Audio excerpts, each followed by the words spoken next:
habits that keep me from going insane as a homeschooling mom, as a stay-at-home mom, as a working from home mom. Let's talk about it.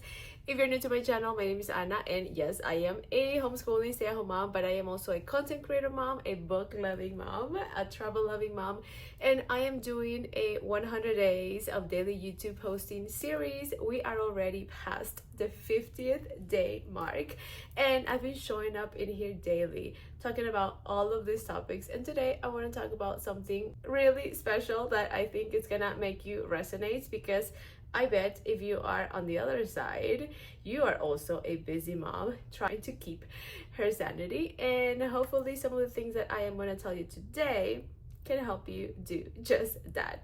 First thing that I do to keep my sanity, handling and juggling all of this stuff that I do every day, is kind of boring because it is planning, and I swear by planning, okay? Because I have compared the days when I have an idea of what I'm gonna do the next day, including homeschooling and work, and even what are we gonna do outside with the kids, versus the days when I don't plan anything, and the energy, the mood is not the same. Usually I am a lot moodier on the days when I have no structure. The day takes me whatever it wants. So I feel like I have the reins a little more of my days, and I feel like I'm more intentional with the things that I do when I plan. So how do I plan?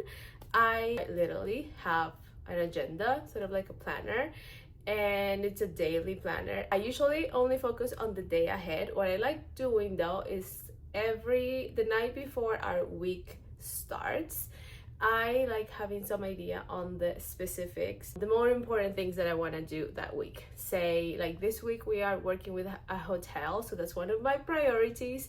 And if I want to make sure we go to the library, like I make notes of that, but I only focus most of the time on the next day. The kids are all ready to go to sleep, the day is wrapping up, I sit down for like 10 minutes, it doesn't even take that long, and I organize what am I going to be doing. Like in the morning I'm going to do my YouTube video, and then I'm going to send some concepts to a client, and I'm going to start freeing up some space on my phone because of the hotel partnership. And then mom mode, getting the kids ready, what are we going to do for homeschooling. So all of these little details are planned ahead of time to save time, to save headaches on the day off, and yes, to help me keep my sanity. So I promise that was the only boring one, but it's so effective. If you haven't started doing this, I really recommend it.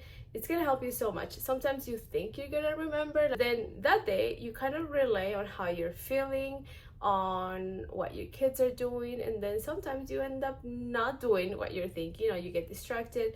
So putting things down on paper really helps a lot.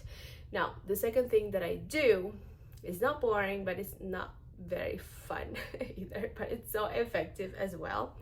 And it is waking up before my kids. And I know this is not the same for everyone.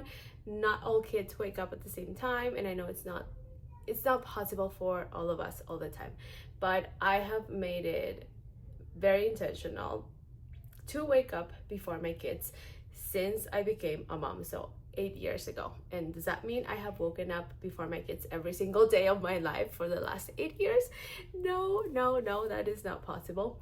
But this is one of my priorities. Like, I know the days that I don't wake up before my kids, I feel behind already. Like, I need to get them ready, and now I need to get myself ready, and now I need to work while my kids are awake, and I start feeling guilty. So I kind of spiral.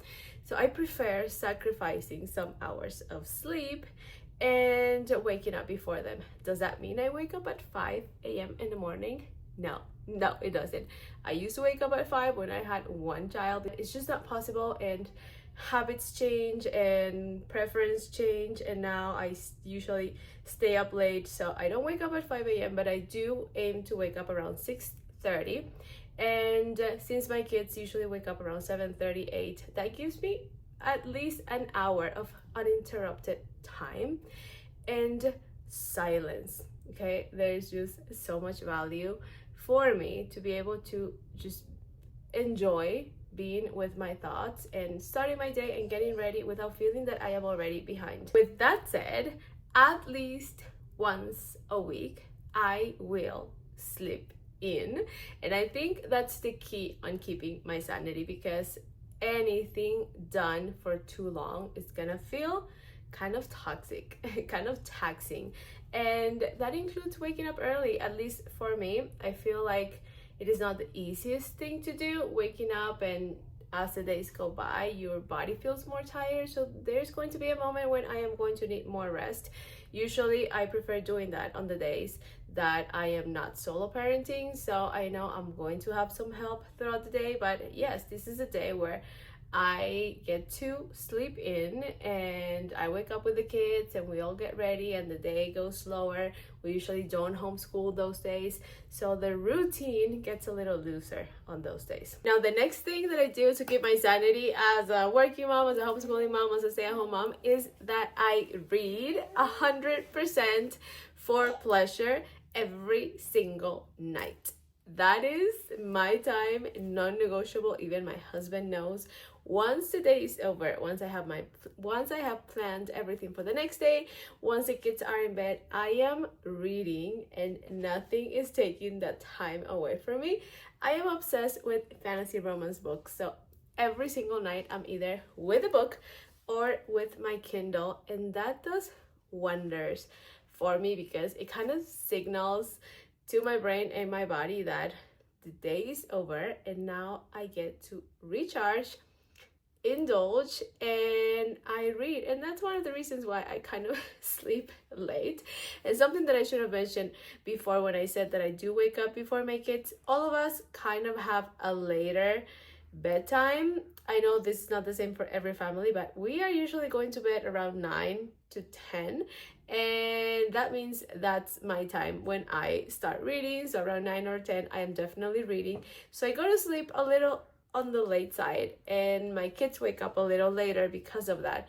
So I thought you should know that. Now, the very last thing that I do, a habit that I have to help keep my sanity, is something that I didn't start too long ago because I thought it was not possible to do this, and I think every mom is guilty of feeling this way at some point. But I started going out by myself on artist dates, and I discovered this term thanks to the book The Artist Way. And these outings are essentially solo mom dates when it's just me, my thoughts, my creativity, and we are doing something fun outside, me and myself. And I try to do them at least once a week, but if I can't, it's happening at least once every 2 weeks. And they have lasted from like 1 hour the first time that I did it because I wanted to come back because I felt a little guilty, but I've been out for like 5-6 hours. Like I leave really early those days and I go on a walk.